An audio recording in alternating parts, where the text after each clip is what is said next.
One day, Shaqiq Balkhi asked his student, Hatam al-Asam, Hatam, you have spent how many years? How many years you had been with me? You have spent your time with me. Hazrat Hatam said, Huzur, I spent about 33 years in your company. 33 years. Hazrat Shaqiq Balkhi radiyallahu ta'ala anhu asked him, how many things you have learned from my company in last 33 years? Hazrat Hatam said, Huzur, I have learned 8 things from your company in last 33 years. How many? 8. Shaqiq Balkhi radiyallahu ta'ala anhu said, Shaqiq Balkhi exclaimed, surprised. Hatam, you spent 33 years in my company and learned only 8 things. Hazrat Hasan said, Huzur, I do not like to lie. Yes, I only learned these 8 things. Hazrat Shaqiq Balkhi said, okay, explain to me. Discuss, explain it. Tell me what you have learned in last 33 years in my company.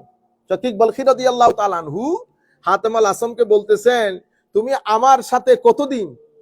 হুজুর 33 বছর। তো 33 বছরে কি শিখছো? হুজুর 8টা জিনিস শিখছি। শাকিক বলখি বলতেছেন, হাতাম, এই 33 বছরে মাত্র 8টা জিনিস শিখলা? হুজুর আমি মিথ্যা কথা বলি না, আমি এই 8 জিনিসই শিখছি। শাকিক বলখি রাদিয়াল্লাহু তাআলা একটু অবাক হলেন। আচ্ছা বলো দেখি কোন কোন 8 জিনিস শিখছো? সুবহানাল্লাহ। উনি স্টার্ট করলেন, ক্বালা তিলমিজ, হাতাম আল আসাম বলছেন, ইন্নী নাযারতু ইলাল খালক ফারাআইতু কুল্লা ওয়াহিদিন ইউহিব্বু মাহবুবান, হায় হায়, ফাইজা যাহাবা ইলাল কবরি ফারাকাহু মাহবুবুহু ফাজাআলতুল হাসানাত মাহবুবি ফাইজা দাখালতুল কবর দাখালাত মাই। হুজুর, আমি সৃষ্টি জগতের মধ্যে চোখ বুলালাম। I looked around at the people. আমি দেখলাম প্রত্যেকের কোনো না কোনো প্রিয় বন্ধু আছে। মা, বাবা, ভাই, বন্ধু, টাকা পয়সা, প্রত্যেকেই কোনো না কোনো জিনিস, কোনো না কোনো ব্যক্তিকে মহব্বত করে। কিন্তু আমি দেখলাম এই মহব্বতটা সেই মৃত্যুর আগ পর্যন্ত করে। Everybody has someone or something he likes, he loves, এবং এই জিনিসের সাথে সে কানেক্টেড থাকে আনটিল হি ডাইস। কিন্তু হুজুর আমি অবাক হলাম, যেই আমি মারা যাব, মারা গেছে মানুষ, মারা যাওয়ার পরে দেখলাম কোন মানুষ, কোন বন্ধু, কোন আত্মীয় তার সাথে কবরে যাওয়ার জন্য রাজি হয় না। তো আমি চিন্তা করলাম এটা কেমন বন্ধুত্ব? মারা যাওয়ার পরে সব শেষ, সবাই ভুলে যায়। এবং আশ্চর্যের বিষয় হচ্ছে মারা যাওয়ার পরে কেউ কাউকে টাচ পর্যন্ত করতে চায় না, কেউ কাউকে টাচ পর্যন্ত করতে চায় না, ভয় করে। আপনারা বুঝতে পেরেছেন? গোসল দেওয়ানোর জন্য যেতে বললে অনেক মানুষ, আমি সহ, যাইতে পারি না, অথচ খুব ক্লোজ মানুষ। এই জিনিসটা আমাকে পাগল করে দিয়েছে হুজুর। আমি চিন্তা করলাম এটা কোন ধরনের মহব্বত? সন্তান পর্যন্ত মাকে এত মহব্বত করে, কিন্তু এই সন্তান পর্যন্ত বলে না যে আমি আমার মাতে, let me spend one night with my mom in her grave. Even বাবা যখন সন্তানকে কবর দেয়, বাবাও তো বলে না যে let me spend one night with my son in the grave. বুঝতে পেরেছেন? তা আমি চিন্তা করলাম কি এমন জিনিস আছে যেটা আমি মহব্বত করব, কিন্তু সে আমার মহব্বত, সে আমাকে কবরের মধ্যে ছেড়ে দিবে না, আমি যেখানে সেও সেখানে। তখন আমি আল্লাহর কালাম দেখলাম, কালাম দেখে বুঝতে পারলাম একমাত্র নেক আমল। কি আমল? Good deeds. গুড ডিডস, আমি যদি গুড ডিডস কে মহব্বত করি, গুড ডিডস কে নিজের জন্য আপন করে নেই এবং এটার পেছনে চলতে থাকি, if I spend all my time acquiring good deeds, এটা আমাকে কবরের মধ্যে একা ছেড়ে দিবে না, এটা কবরের মধ্যে আমার সাথে থাকবে। সেই কারণে আমি ওই দিন থেকে, এটা আমি আপনার সুহবত থেকে শিখেছি, ওই দিন থেকে আমি in every single night, every single day আমি চেষ্টা করেছি কোনো না কোনো গুড ডিড আমার জীবন থেকে যেন গুড ডিড বাদে, আমলে সালে বাদে একদিনও না যায়। বিসমিল্লাহির রহমানির রহিম।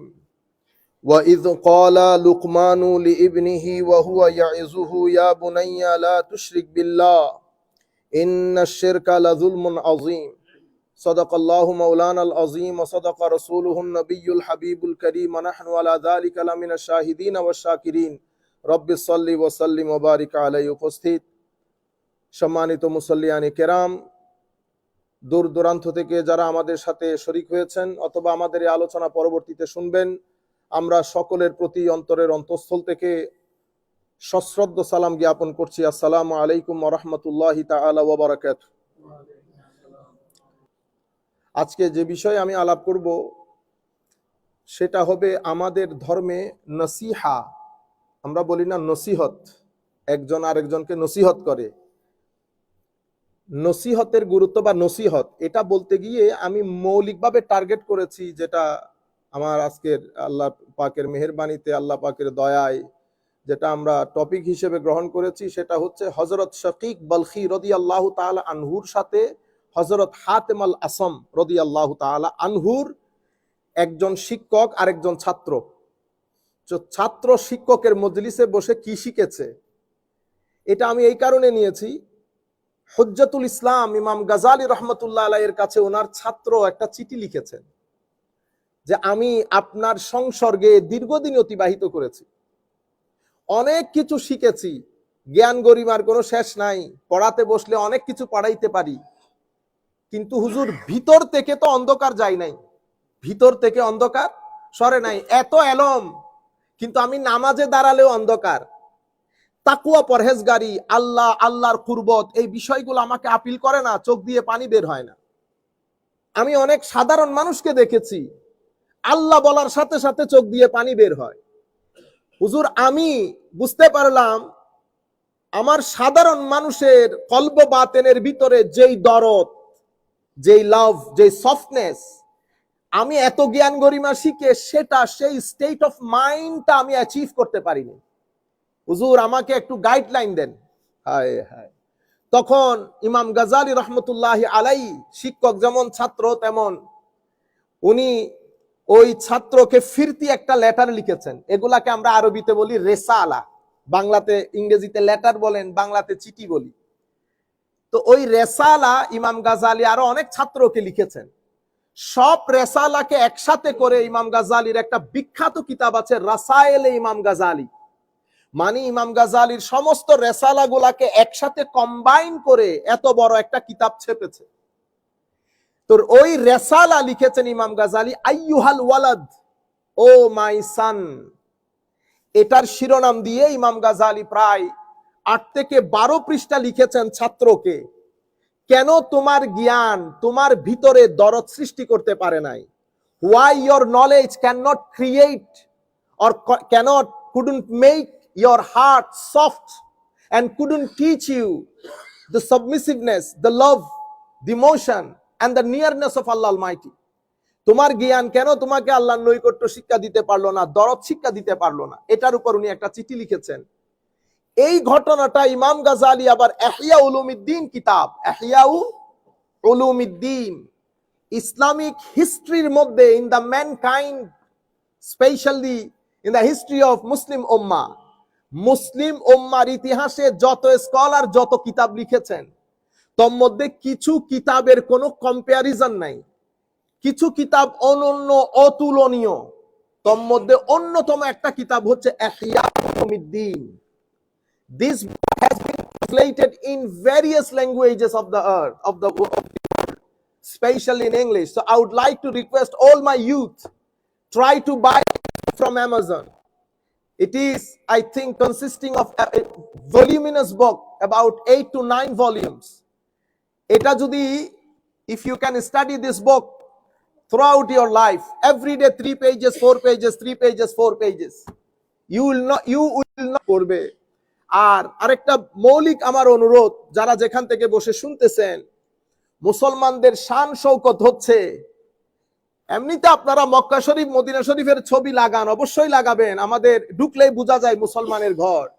কিন্তু মুসলমানের ঘরের সবচেয়ে বড় জেবর হচ্ছে কোরআনে পাক এবং ইসলামিক ক্লাসিক্যাল সায়েন্সের বইগুলা। আমার নবীর লাইফ স্কেচ, আউলিয়া ইকরামের জীবনী, তফসিরের কোনো কিতাব, হাদিসের কোনো কিতাব, এগুলা লাইব্রেরিতে যেন 20-50টা থাকে, মানুষ গেলেই বুঝতে পারে এটা মুসলমানের শান শৌকত। সাধারণ মানুষের কথা কি বলবো, আমাদের হুজুরদের ঘরেও নাই আজকাল কিতাব। আল্লাহ রাব্বুল আলামিন আমাদের হামি ও নাসির হোক, এই কাজটা অবশ্যই করবেন। সম্মানিত উপস্থিতি, তো আমি আপনাদেরকে বলতে চাচ্ছি ইমাম গাজালি রহমতুল্লাহি আলাই, আমি এখন যেই কথা আপনাকে বলবো সেই ঘটনা উনি ইহয়া উলুমিদ্দিনের মধ্যে বর্ণনা করেছেন। একই ঘটনা রাসাইল ইমাম গাজালির মধ্যে আইয়ুহাল ওয়ালাদের শিরোনামে ইমাম গাজালি এই কথাগুলা বলেছেন। এই যে আমি শাকিক বলখি রাদিয়াল্লাহু তাআলা আনহুর, হযরত হাতিম আল আসম রাদিয়াল্লাহু তাআলা আনহুর এই যে নসিহা ওয়াজ, এগুলা কেন তুলে ধরছি? সম্মানিত উপস্থিতি, if you look at the Quran, you will see there is a surah called Surah Luqman. Surah Luqman. আপনি কোরআন শরীফ পড়লে দেখবেন একটা সূরা আছে, সূরা লুকমান। হযরত Luqman was not a prophet. Luqman আলাইহিস সালাম কোন নবী ছিলেন না, but he was a great friend of Allah Almighty, যেটাকে in our language we call it আউলিয়া, ওয়ালিউল্লাহ। উনি আল্লাহর ওলি ছিলেন, বড় মাহবুব বান্দা ছিলেন, যাকে আল্লাহ রাব্বুল আলামিন হিকমার জ্ঞান দান করেছেন। হযরত লুকমান আলাইহিস সালাতু ওয়াস সালাম, he did was gave advice to his son, oh my son, do this, don't do this, do's and don'ts. It was the was of Hazrat Luqman. After 1,000 years our prophet came with Quran, and Surah Luqman and was of Hazrat Luqman is included in our Holy Quran. You see how important the was of the great awliya, great scholars. Allah Rabbul Alamin এত গুরুত্বের সাথে কি বলেছেন, wise ক্বালা লুকমানু লিইবনিহি ওয়া হুয়া ইয়াইজুহু। হযরত লুকমান আলাইহিস সালাম নিজের সন্তানকে যে ওয়াজ করেছেন, সেই ওয়াজটা আল্লাহ কোরআনে পাকের মধ্যে বর্ণনা করেছেন। তাহলে কি বোঝা যায়? এখান থেকে আমরা এই প্রিন্সিপাল নেব যে আল্লাহর যারা ওলি, আল্লাহর যারা গ্রেট সেইন্ট, তাদের কথা ডিসকাস করা, তাদের নসিহাগুলো জাতির সামনে তুলে ধরা, এটা আমার আল্লাহর সুন্নত, এটা আমার আল্লাহর সুন্নত। যাই হোক, এটা আমরা আগে জিকির করেছি, এজন্য আর সময় চলে যাচ্ছে। তো হযরতে আমার নবী সাল্লাল্লাহু আলাইহি ওয়াসাল্লাম হাদিসে পাকের মধ্যে ইরশাদ করেছেন, আদ-দীনু আন-নাসিহা, দিন ইজ অল অ্যাবাউট নাসিহা। আজীব বিষয় হচ্ছে, এই কথা ইমাম জাহাবি, one of the greatest renowned prolific scholars of the Muslim ummah, Imam Zahabi, in his greatest work Siyaru A'lamin Nubala, in that book Imam Zahabi mentioned that Hatim al-Asam is the Luqman of this ummah. Hazrat Hatim al-Asam হচ্ছে উম্মতে মুহাম্মাদির লুকমান আলাইহিস সালাম। হযরত হাতিম আল আসম এবং শাকিক বলখি, ওনাদের time period হচ্ছে 200 থেকে 250 হিজরির মাঝখানে। কত বছর আগে না? অনেক অনেক অনেক বছর আগে হযরত হাতিম আল আসম এবং হযরতে শাকিক বলখি। হযরতে শাকিক বলখি ছিলেন শিক্ষক হযরত হাতিম আল আসমের। তো শাকিক Balkhi was the teacher of হযরতে হাতিম আল Assam. As I mentioned, Hatim al Asam radiyallahu ta'ala anhu is considered, as it is mentioned by Imam Zahabi in his Siyar A'lamin Nubala, that Imam Hazrat Hatim al Asam is the Luqman of this ummah. So Hazrat Shaqiq Balkhi was the teacher of Hazrat Hatim al Asam. Hazrat Hatim al Asam spent about 33 years in the company of the Shaqiq Balkhi.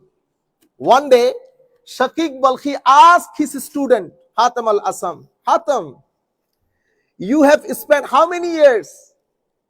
How many years you had been with me? You have spent your time with me. Hazrat Hatim said, Huzur, I spent about 33 years in your company. 33 years.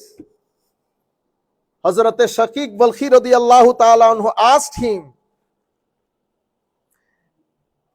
how many things you have learned from my company in last 33 years?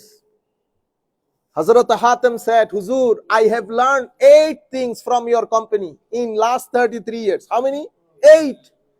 Shaqiq Balkhi radiallahu ta'ala anhu said, Shaqiq Balkhi exclaimed, surprised.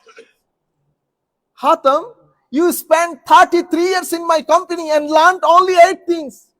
Hazrat Hasan said, Huzur, I do not like to lie. Yes, I only learned these 8 things. Hazrat Shaqiq Balkhi said, okay, explain to me.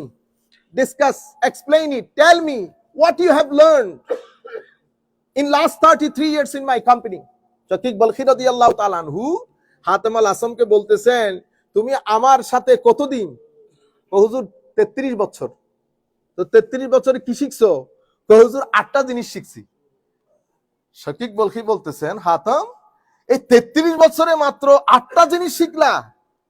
হুজুর আমি মিথ্যা কথা বলি না, আমি এই 8 জিনিসই শিখছি। শাকিক বলখি রাদিয়াল্লাহু তাআলা একটু অবাক হলেন, আচ্ছা বলো দেখি কোন কোন 8 জিনিস শিখছো? সুবহানাল্লাহ। উনি স্টার্ট করলেন, ক্বালা তিলমিজ, হাতিম আল-আসাম বলছেন, ইন্নী নাযারতু ইলাল খালক ফারাআইতু কুল্লা ওয়াহিদিন ইউহিব্বু মাহবুবান, হায় হায়, ফাইজা যাহাবা ইলাল কবরি ফারাকাহু মাহবুবুহু ফাজাআলতুল হাসানাত মাহবুবি ফাইজা দাখালতুল কবর দাখালাত মাই। হুজুর, আমি সৃষ্টি জগতের মধ্যে চোখ বুলালাম, I looked around at the people, আমি দেখলাম প্রত্যেকের কোনো না কোনো প্রিয় বন্ধু আছে, মা বাবা ভাই বন্ধু টাকা পয়সা, প্রত্যেকেই কোনো না কোনো জিনিস কোনো না কোনো ব্যক্তিকে মহব্বত করে। কিন্তু আমি দেখলাম এই মহব্বতটা সেই মৃত্যুর আগ পর্যন্ত করে। Everybody has someone or something he likes, he loves, এবং এই জিনিসের সাথে সে কানেক্টেড থাকে আনটিল হি ডাইস। কিন্তু হুজুর আমি অবাক হলাম, যেই আমি মারা যাব, মারা গেছে মানুষ, মারা যাওয়ার পরে দেখলাম কোন মানুষ, কোন বন্ধু, কোন আত্মীয় তার সাথে কবরে যাওয়ার জন্য রাজি হয় না। তো আমি চিন্তা করলাম এটা কেমন বন্ধুত্ব, মারা যাওয়ার পরে সব শেষ, সবাই ভুলে যায়। এবং আশ্চর্যের বিষয় হচ্ছে মারা যাওয়ার পরে কেউ কাউকে টাচ পর্যন্ত করতে চায় না, কেউ কাউকে টাচ পর্যন্ত করতে চায় না, ভয় করে। আপনারা বুঝতে পেরেছেন? গোসল দেওয়ানোর জন্য যেতে বললে অনেক মানুষ, আমি সহ, যাইতে পারি না, অথচ খুব ক্লোজ মানুষ।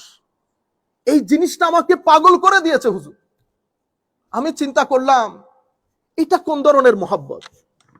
সন্তান পর্যন্ত মাকে এত মহব্বত করে, কিন্তু এই সন্তান পর্যন্ত বলে না যে আমি আমার মাতে let me spend one night with my mom in her grave.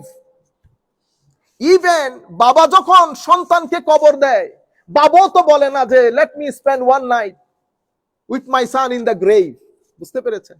তা আমি চিন্তা করলাম কি এমন জিনিস আছে যেটা আমি মহব্বত করব, কিন্তু সে আমার মহব্বত সে আমাকে কবরের মধ্যে ছেড়ে দিবে না, আমি যেখানে সেও সেখানে। তখন আমি আল্লাহর কালাম দেখলাম, কালাম দেখে বুঝতে পারলাম একমাত্র নেক আমল।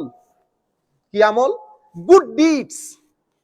গুড ডিডস, আমি যদি গুড ডিডস কে মহব্বত করি, গুড ডিডস কে নিজের জন্য আপন করে নেই এবং এটার পেছনে চলতে থাকি, if I spend all my time acquiring good deeds, এটা আমাকে কবরের মধ্যে একা ছেড়ে দিবে না, এটা কবরের মধ্যে আমার সাথে থাকবে। সেই কারণে আমি ওই দিন থেকে, এটা আমি আপনার সুহবত থেকে শিখেছি, ওই দিন থেকে আমি in every single night, every single day আমি চেষ্টা করেছি কোনো না কোনো গুড ডিড আমার জীবন থেকে যেন, গুড ডিড বাদে, আমলে সালেহ বাদে একদিনও না যায়। আমি আমলে সালেহকে আপন করে নিয়েছি। From that day, I understand that only good deed will be entering with me in my grave, no one else. তো ওই দিন থেকে I started struggling, achieving good deeds as much as I can. This is the first thing that I have learned from your company in last 33 years. My dear brothers, especially youth, here is the message for us. Hazrat Hatim al-Asam radiyallahu ta'ala anhu telling us, the most important, most beloved things to you is your good deed. Even it is a smile on the face of your mom or dad. Any kinds of good deeds, helping people, any types of good deed. Before you go to bed, you count how many good deeds you achieve in the day. If not, then you are loser. This is what Hazrat Hatim al-Asam trying to tell us. এটাই হযরত হাতিম আল আসমের শিক্ষা, আমরা যেন একদিনও ব্যয় না করি আমাদের good did. আচ্ছা, কারণ মেসেজ হচ্ছে end of the day, my journey, I am alone in my journey. I was alone before I come to this world. I was alone in the womb of my mother. Just I am with my friends and families in this world. Once I die, again my journey, I will be alone in my journey. In the grave, I am alone. In the akhirah, I am alone as well. That's why I call alone, alone, all alone. This is very important message for us, very strong message for us. Think about this. সমস্যা হচ্ছে এই দুনিয়া এবং এই material world, এটা আমাকে আমার মৃত্যু পরবর্তী জীবনকে চিন্তা করার সুযোগ দেয় না। This material world does not give us time, space to think about my life, to think about my life in the grave. We are busy, everybody is busy, no time. Without Juma prayer, we do not have time for the 5 times daily prayer and for anything else. This is the most defective, destructive side of the material world. আমাকে চিন্তার সুযোগ দিচ্ছে না আমি কোথায় আছি, কি করছি। যাই হোক, দ্য সেকেন্ড থিং উনি বলছেন, হুজুর ইন্নী নাজারতু ইলা কাউলিল্লাহ, I reflected on the words of Allah. Allah subhanahu wa ta'ala said, wa amma man khafa maqama rabbih wa nahan nafsa 'anil hawa fa innal jannata hiyal ma'wa. As for the one who fears the station of his Lord and holds himself back from passion, the garden will be in his dwelling place. আমি কোরআনের আয়াত দেখলাম, আল্লাহ বলছেন ওয়া আম্মা মান খাফা মাকামা রাব্বিহি, যারা আল্লাহর দরবারে দাঁড়াতে হবে এই জিনিসটার ভয় যাদের অন্তরে ধারণ করেছে, ওয়া নাহান নাফসা আনিল হাওয়া, যারা নিজের নফসকে, নিজের সেলফকে রং ডিজায়ার থেকে বাঁচিয়েছে, প্রোটেক্ট করেছে, ফা ইন্নাল জান্নাতা হিয়াল মাওয়া, জান্নাত তার ঠিকানা হবে, জান্নাত তার ঠিকানা হবে। এটা আমি দেখার পরে চিন্তা করলাম, তাহলে এই দুইটা জিনিস আমাকে জান্নাতে নিয়ে যাবে। মনে রাখবেন, if my duelling place is in জান্নাহ, আমার জান্নাত যদি ডুয়েলিং প্লেস হয়, তো এই দুনিয়া কখনো আমার জন্য অপমানকর লাঞ্ছনকর হবে না। তখন আমি কি করলাম, দুইটা জিনিস ট্রাই করা শুরু করলাম। যেই কোনো মূল্যে আমার ডিজায়ারকে মারতে হবে, যাতে আমার ভিতরে আল্লাহর দরবারে দাঁড়াবো এই ভয় জাগ্রত হয়। At any cost, I have to protect myself from wrong desire, so that Jannat become my dwelling place. And I have to have fear for Allah Almighty, that I have to be stand up in the court of Allah. So at any cost, I have to achieve this state of fairness. আমার যে কোনো মূল্যে আল্লাহর ভয় আমাকে অর্জন করতে হবে। হুজুর, সেই তারিখ থেকে আমি স্ট্রাগল করা শুরু করেছি এই নফসকে কিভাবে দমানো যায়, how to protect myself from this desire and নফস। 3 নাম্বার হচ্ছে, হুজুর উনি বলছেন যে ইন্নী নাজারতু ইলাল হাযাল খালক ফারাআইতু আন্না কুল্লা মান মাআহু শাইউন লাহু কিমা হাফিজাহু হাত্তা লা ইউদাইয়া সুম্মা নাজারতু ইলা কাউলিল্লাহি তাআলা মা ইনদাকুম ইয়ানফাদ ওয়া মা ইনদাল্লাহি বাক। As for the third point, I looked at people and found that everyone treasures and exalts whatever valuable things he has in his possession, then I examine the word of Allah, in which Allah subhanahu wa ta'ala said, Ma indakum yanfat, that which you possess will vanish, and that which is with Allah will go on. তো হুজুর, আমি দেখলাম প্রত্যেক ব্যক্তি তার কাছে যে মূল্যবান জিনিসগুলো আছে, মা আন্না কুল্লা ওয়াহিদিন মাম্মাহু শাইউন লাহু কিমা হাফিজাহু, কারো কাছে মূল্যবান স্বর্ণ, টাকা, পয়সা, আমরা এটাকে কি করি? খুব হেফাজত করি, রক্ষণাবেক্ষণ করি, যেন এটা নষ্ট না হয়, যে কোনো মূল্য আমাকে বাঁচাতে হবে। পরে একদিন আমি কোরআন শরীফের একটা আয়াত পেলাম, আল্লাহ বলতেছেন, মা ইনদাকুম ইয়ানফাদ ওয়া মা ইনদাল্লাহি বাক, যা তোমাদের কাছে আছে ধ্বংসপ্রাপ্ত, যা তোমাদের কাছে আছে ধ্বংস হবে, যা আমার কাছে আছে বাকি থাকবে, ইট উইল গো অন। পরে আমি চিন্তা করলাম, হুজুর, ওই তারিখ থেকে যা কিছু আমার পসেশনের মধ্যে আসতো, I then began to give to Allah anything valuable which come to my possession, so that it would remain in his possession. ওই তারিখ থেকে যা আমার হাতে আসতো, হায় হায় হায়, আমি আল্লাহর হাতে দিয়ে দিতাম, আমি আল্লাহর হাতে দিয়ে দিতাম। কেন? কারণ আমার হাতে থাকলে নষ্ট হয়ে যাবে, আমার হাতে থাকলে ধ্বংস হবে, আল্লাহর হাতে থাকলে বাকি থাকবে। কারণ আমার আল্লাহ বলছেন, মা ইনদাকুম ইয়ানফাদ, যা তোমাদের হাতে আছে ধ্বংসপ্রাপ্ত। আপনারা বুঝতে পেরেছেন? অর্থাৎ আমি প্রচুর পরিমাণে আল্লাহর রাস্তায় সাদকা করতাম। এটা আমার নবীর দেওয়া শিক্ষা। আমার নবী দুনিয়া থেকে যাওয়ার আগে যা কিছু আমার নবীর পসেশনে ছিল, সব আমার নবী সদকা করে দিয়েছেন। আমাদের জন্য সব সদকা করা না, আমাদের জন্য হচ্ছে 3 পার্ট। আমার সম্পদকে I have to divide my wealth into 3 portions. 1 portion should be gone to Allah Almighty. একটা portion, especially youth, the money that you earn every month, every year, you think that 100% out of 100% is belong to you. No, it doesn't belong to you. Please try to rectify your thought, try to purify your philosophy. If you spend all your money for yourself, you will not be able to protect yourself from depression and mental anxiety and illness. You must divide your wealth into 3 parts.